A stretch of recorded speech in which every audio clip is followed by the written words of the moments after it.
Welcome to Charged Alpha's Q1 2026 earnings coverage. Today we're covering Equifax, ticker EFX, the data and analytics giant that just reported record first quarter revenue of $1.65 billion, beating estimates by 39 million, and the stock fell 2%.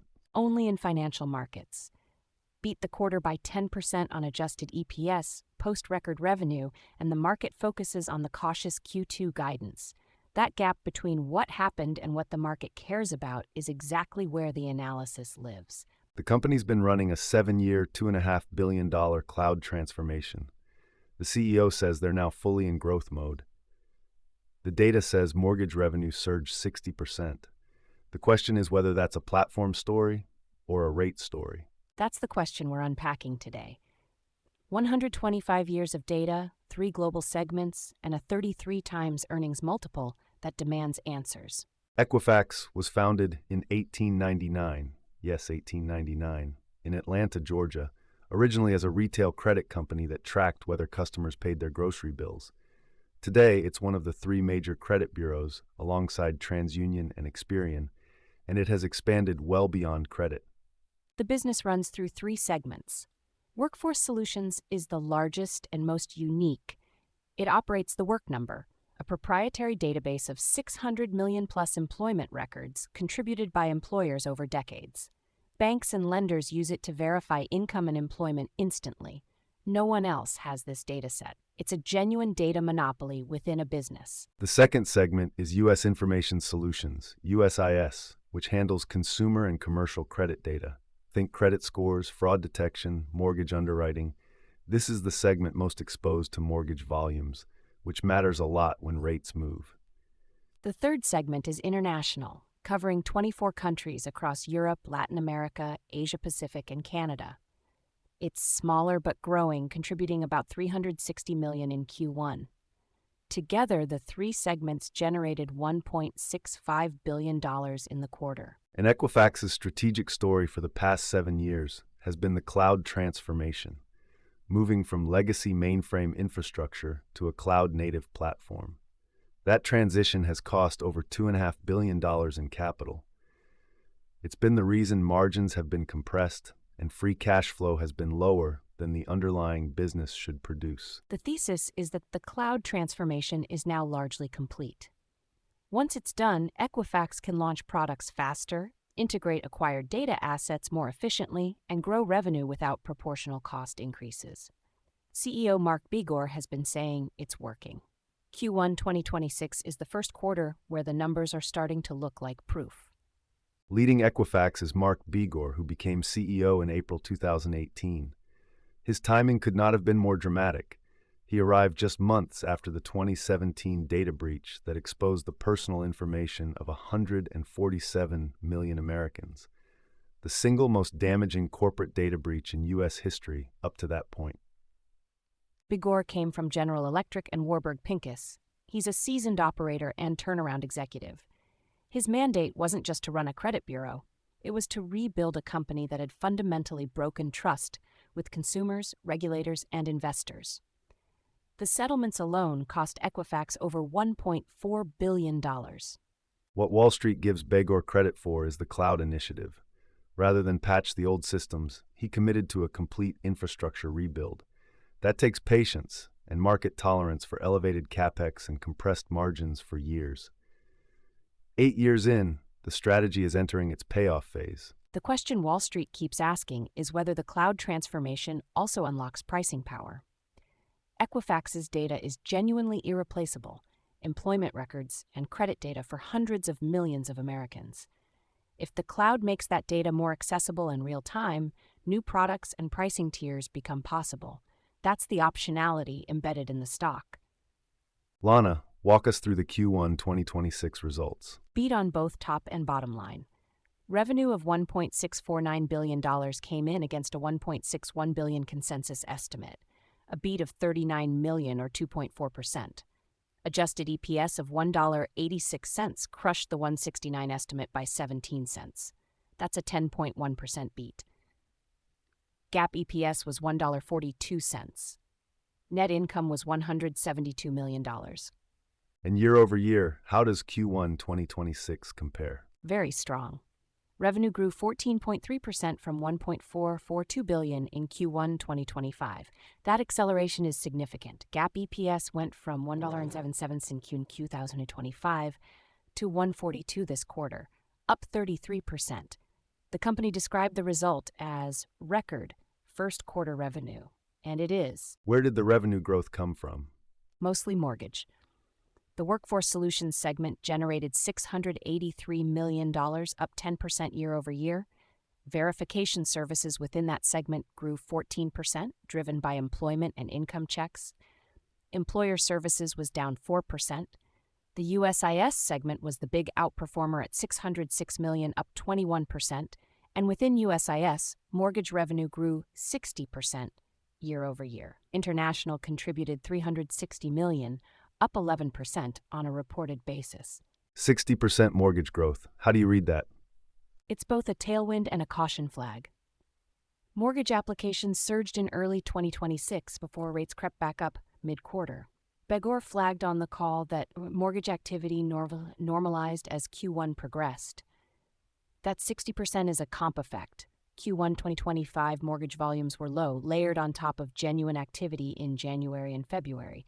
It's real revenue, but it's not a run rate. What about guidance? Full year FY 2026 guidance is $6.69.81 billion in revenue and adjusted EPS of $8.34 to $8.74. That implies double-digit revenue growth for the full year. Q2 guidance is $1.68 to $1.71 billion in revenue and adjusted EPS of $2.15 to $2.25.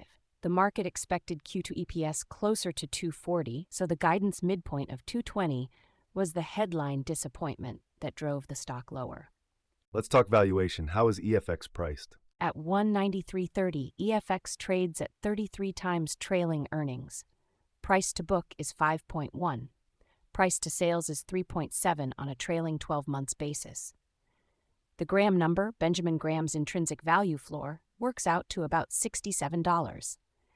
The stock is trading nearly 3 times that floor, which reflects the premium investors pay for the data moat and cloud optionality. The forward multiple is more reasonable at 22.5 times the midpoint of full-year EPS guidance. But that forward PE still prices in continued execution. The stock is no longer cheap on any metric. At 33 times trailing earnings, you're paying for the transformation to work and the non-mortgage business to grow. And the balance sheet? Complicated.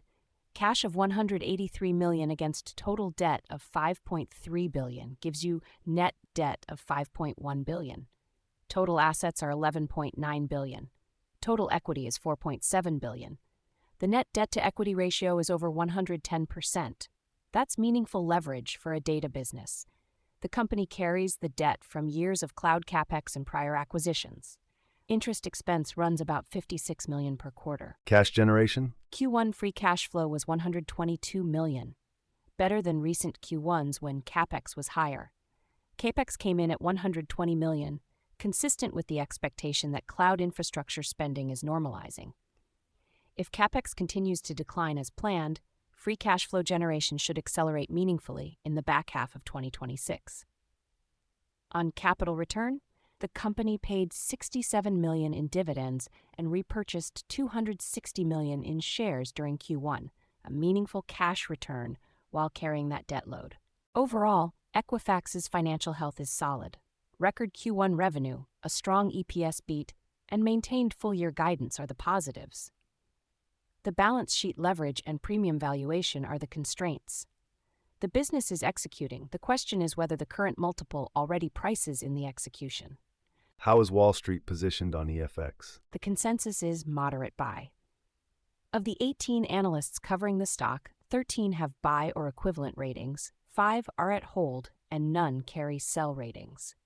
The average price target is $236, 22% above where EFX is trading after today's drop. That divergence between consensus target and current price says analysts still see meaningful upside, but the path runs through continued execution. What are the notable calls? Needham is the most bullish with a 265 target.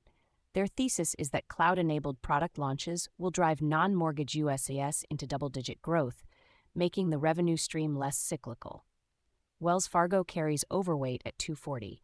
UBS and Jefferies both maintain buy ratings, but cut their targets to 220 post-earnings, citing the cautious Q2 guidance as a near-term concern worth pricing in.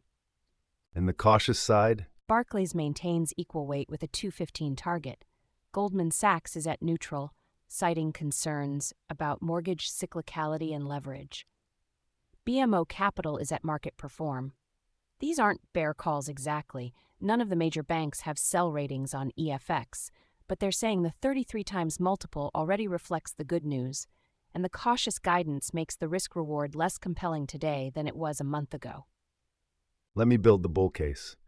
Equifax has something almost no data company has, proprietary data sets that cannot be recreated. The Work Number employment database was built over decades from direct employer contributions. Over 600 million employment records. No competitor has anything comparable. That's not a product advantage. That's a structural moat. The cloud transformation converts that static moat into a dynamic one.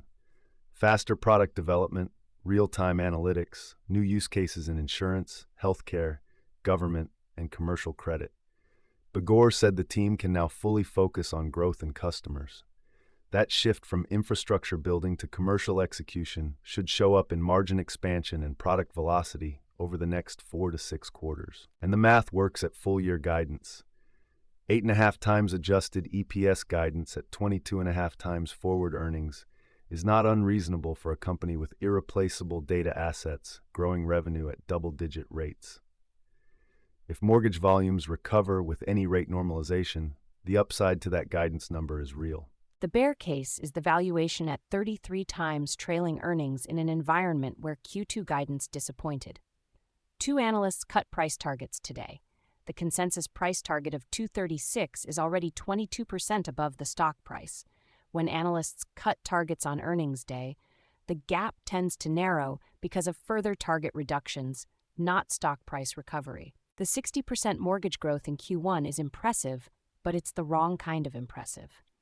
It's a cyclical surge driven by rate timing, not a structural shift. If the non-mortgage USES business, Begor's cloud payoff story, only grew 3% in Q1, the cloud transformation isn't diversifying revenue fast enough to change the mortgage sensitivity story. At 33 times earnings, you need more than a mortgage spike to justify the premium. And the debt, $5.1 billion in net debt, is a real constraint. $67 million per quarter in interest expense means the balance sheet is working against you. In a prolonged high-rate environment, that interest burden doesn't shrink. It limits the company's flexibility on acquisitions and buybacks. How does EFX compare to its peers in the data and analytics space? 3 comparisons. First is TransUnion, TRU, the most direct credit bureau peer. TransUnion trades at about 18 times earnings and 3 times sales, significantly cheaper than EFX on both metrics. Revenue is growing around 7%. TransUnion has lower international exposure and less cloud investment drag. If you want credit bureau exposure at a discount, TRU is the cheaper option. What about Verisk Analytics? Verisk, VRSK, is an interesting comparison. It's an insurance data and analytics company with a similar moat story, proprietary industry data that no competitor can replicate. Verisk trades at about 35 times earnings and 11.5 times sales, which is at a modest premium to EFX on PE, but much higher on PS. Revenue growing around 9%. The parallel data moat business model makes the comparison instructive. Both companies are priced for premium multiples because of the irreplaceability of their data. And then there's Fair Isaac, FICO. FICO is the extreme case that puts EFX's valuation in context. The FICO score is embedded in essentially every mortgage and auto loan originated in the United States.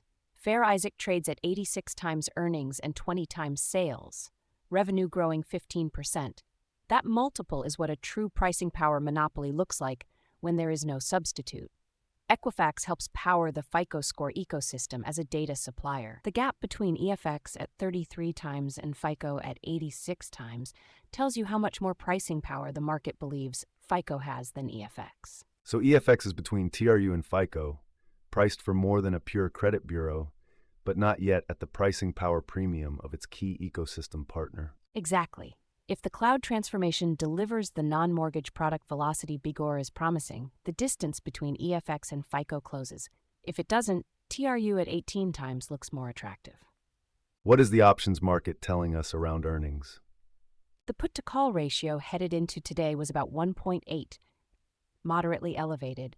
Implied volatility was at roughly the 65th percentile of EFX's one-year range. Not panic-level hedging, but meaningful institutional defensive positioning. The market expected a move, and it got one, just not in the direction the bulls were positioned for. What happened to the options positioning post-earnings?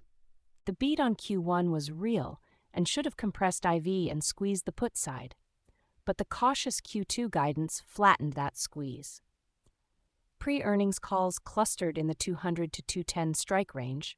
Those are underwater today. Put activity at the 185 to 190 strikes near expiry also didn't pay off because the stock moved modestly rather than collapsing. It was the kind of earnings outcome that leaves both sides of the options market largely unrewarded. A muted post-earnings move in an elevated IV environment. What's the insider picture? Net selling over the past 12 months by transaction count. 11 sales, 1 purchase. The single buy was Cecilia Mao, who acquired 2,400 shares. The selling is predominantly routine RSU vesting tax withholding activity, the standard executive compensation lifecycle. There are no large open market conviction purchases from the senior executive team at these price levels. Does the absence of buying concern you at a 33 times multiple? It's worth noting, when a stock trades well above the Graham number, and EFX is trading nearly 3 times its Graham number, the absence of open market insider buying isn't a red flag, but it's also not a green one. Executives would typically buy on the open market if they believed the stock was clearly undervalued. The current signal is neutral. What are the key risks and watch points heading forward? 5 factors. First, mortgage normalization. Q1 USIS mortgage grew 60% on easy comparisons and early quarter volume strength. Q2 guidance of 168 to 171 is more modest. Watch whether mortgage softens sharply in the back half of 2026 if rates stay elevated above 7%. If mortgage growth decelerates to single digits in Q3 and Q4, the revenue consensus for the full year gets tight. Second, non-mortgage USIS growth. This is the cloud payoff metric. If USIS diversified markets, financial services, insurance, auto, commercial, accelerates to double-digit growth, the cloud transformation is diversifying the revenue base. In Q1, it grew about 3%. That's too slow to de-risk the mortgage dependency story. Third, interest expense and debt service. At $5.1 billion in net debt and $56 million in quarterly interest expense, any deterioration in free cash flow puts pressure on the buyback program and potentially the dividend. If CapEx doesn't decline as projected, the free cash flow math gets harder. Watch capital expenditure guidance for any upward revision. Fourth, regulatory and data security risk. Post-2017 breach, Equifax invested heavily in security infrastructure. But data privacy regulation is tightening globally, and Equifax's business model depends on collecting and monetizing personal financial data at scale. Any new incident or adverse regulatory ruling in the EU or state legislatures is a material tail risk that reprices the stock immediately. Fifth, the 33 times multiple. 2 analysts cut price targets today. If Q2 delivers below the midpoint of guidance, more targets come down. With the consensus price target at 236 and the stock at 193, there's implied upside, but only if Q2 and Q3 execution keeps the upgrade cycle alive. let's bring it all together. Equifax delivered a genuinely strong Q1 2026. Record revenue, a 10% adjusted EPS beat, 14% revenue growth, and all 3 segments contributing. The cloud transformation is showing results in faster revenue growth and improving cash flow conversion. Mark Bigor has been saying for years that the payoff was coming. The Q1 numbers are the first real evidence he's right. The tension being the Q2 guidance disappointment and the premium multiple. Yes, cautious Q2 guidance, EPS midpoint below consensus, sent the stock down 2% despite the beat. The 33 times trailing earnings multiple prices in continued execution, and any quarter that comes in at the low end of guidance resets analyst targets downward. The debt load is real, the mortgage cyclicality is real, and non-mortgage USS needs to demonstrate double-digit growth to validate the cloud story as a diversification thesis and not just a rate cycle story. The one metric to watch. Non-mortgage USIS revenue growth. Q1 was 3%. If cloud-enabled product launches push that toward double digits in Q2 and Q3, Equifax is genuinely diversifying its revenue base and the premium multiple is justified. If it stays at low single digits, the bull case depends entirely on rate normalization, driving mortgage volumes. And that's not a story the company can control. We'll leave you with this from Mark Begor. Our strong first quarter is a proof point to the power of the Equifax Cloud. Our team can now fully focus on growth, innovation, and customers. 8 years and $2.5 billion to earn the right to say that. The data moat was always there. The question now is whether the cloud unlocks it into something more than a credit bureau, and whether the 33 times multiple is still the right price for a company proving that thesis one quarter at a time. And hey, if you want to run the same research workflow we use to build these episodes, everything's free at chargedalpha.com. 11 screening tools across stocks, ETFs, options, crypto, bonds, REITs, commodities. No sign-up, no paywall. The same data that powers this show is sitting there waiting for you to run your own screens. Check it out. And if this Equifax deep dive helped you understand how a 125-year-old data company is reinventing itself for the cloud era, that's exactly what we're here for. Subscribe and you won't miss the next one. That's going to do it for our Q1 2026 earnings deep dive here on Charged Alpha. Until then, I'm Hudson Thomas. This podcast is for informational and educational purposes only. Nothing discussed today constitutes a buy, sell, or hold recommendation for any security mentioned. All investments carry risk, including the risk of total loss of principal. Past performance does not guarantee future results. Always do your own research and consult with a qualified financial advisor before making any investment decisions. The hosts and producers of Charged Alpha may hold positions in securities discussed on this show. This episode was researched, written, and produced using AI-assisted tools. All data has been aggregated from publicly available sources and may contain inaccuracies. Data is current as of the recording date and may have changed. Ooh-wee-doo! That ticker tape starts dancing fast. A bull market thrill that's built to last. Dividends are ringing up the swing. Listen to that sweet ka-ching. It's a Wall Street swing. That fast-paced rhythm makes you sing. Yeah, the Wall Street swing.